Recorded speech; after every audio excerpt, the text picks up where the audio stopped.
Alors la zone Caraïbe sera-t-elle touchée par ce nuage radioactif? Les Antillais ont-ils des raisons d'être inquiets aujourd'hui? Et que risque-t-on concrètement?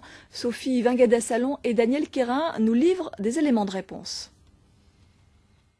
En prenant le chemin le plus court, nous sommes à environ 14 000 km du Japon, bien loin donc du périmètre de sécurité de 30 km imposé par les autorités japonaises.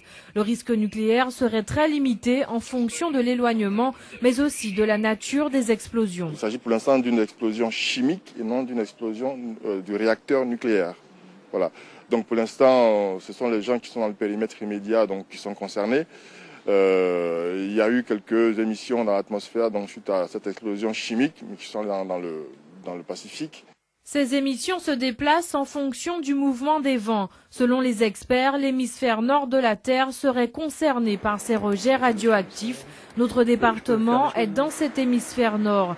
À Météo France Guadeloupe, 2 hypothèses sont émises. Dans le premier cas, les particules de la centrale de Fukushima emprunteraient le chemin le plus court pour arriver en Guadeloupe. En passant par l'Alaska, elles nous atteindraient après une bonne semaine. Mais ce cas de figure, pas impossible, est peu probable. Les vents entre le Japon et nous sont en altitude, vont d'ouest en est. Donc normalement, si nuage radioactif il y avait, il passerait forcément par l'océan Pacifique. Il atteindrait en premier lieu les côtes des États-Unis et celles du Mexique pour arriver chez nous.